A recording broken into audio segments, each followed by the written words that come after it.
এইরকম ত্যাগী নেতা, ক্লিন ইমেজের ত্যাগী নেতা, যার কারণে আমরা এই কাজী রনকুল ইসলাম শ্রাবণকে নিয়ে কেশবপুরে এত আলোড়ন সৃষ্টি করেছে। এবং সে যেদিন এই পথসভায় আসবে, আমার মনে হয় কেশবপুরের আসলে যেটা ৩,৩৫০ এরকম মোটর সাইকেল দিয়ে তাকে রিসিপশন করা হবে। আমাদের প্রিয় নেতা, বাংলাদেশ জাতীয়তাবাদী দলের ভারপ্রাপ্ত চেয়ারম্যান জনাব তারেক রহমানের যে বার্তা, সেই বার্তাটা কেশবপুর উপজেলায় মানুষের কাছে পৌঁছে দিবেন। তিনি ১৫ বছর পর, প্রায় ১৫ বছর পর কেশবপুর আসছেন। সারা কেশবপুর উপজেলা মানুষের ভিতরে একটি আনন্দময় অবস্থান সৃষ্টি হয়েছে যে দীর্ঘদিন পরে কেশবপুর সন্তান, সাগরদাড়ি ইউনিয়নের সন্তান, বাংলাদেশ জাতীয়তাবাদী দলের কেন্দ্রীয় সফল সভাপতি আসছে। সেই কারণে কেশবপুরের মানুষ উৎফুল্ল। এবং তারেক রহমানের যে বার্তা, সেই বার্তাটি এমন যে আমরা একটা নিট অ্যান্ড ক্লিন ইমেজের লোক আমরা পাচ্ছি। এই কারণেই কেশবপুর মানুষ তাকে বরণ করে নিতে চায়।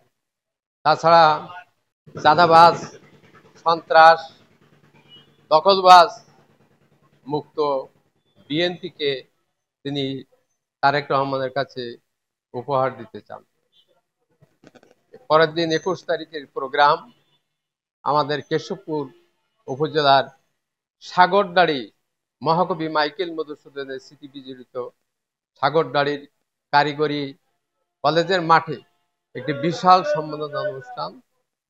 কেশবপুরের মানুষ, আপামর জনসাধারণ, সর্বস্তরের মানুষ সেখানে উপস্থিত হয়ে তাকে একটি সম্মাননা দেবেন।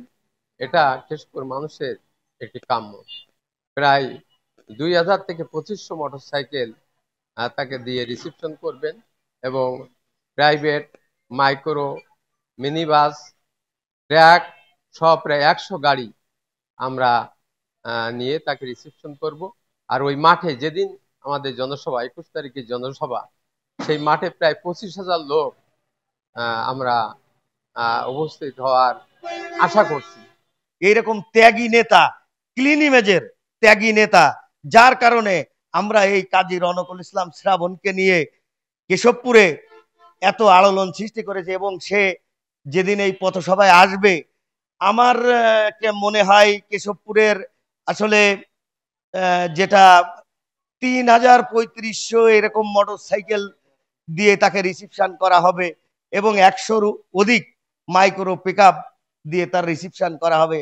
এবং কেশবপুরের সর্বস্তরের জনগণ যে এত খুশি যে তারা একটা এমন নেতা পাচ্ছে, তা আপনাদের আসলে, আপনারা তো সাংবাদিক দেখছেন, সবার কাছে যাচ্ছেন, কেশবপুরের মানে নতুন একটা ইমেজ ফিরে এসেছে আর কি।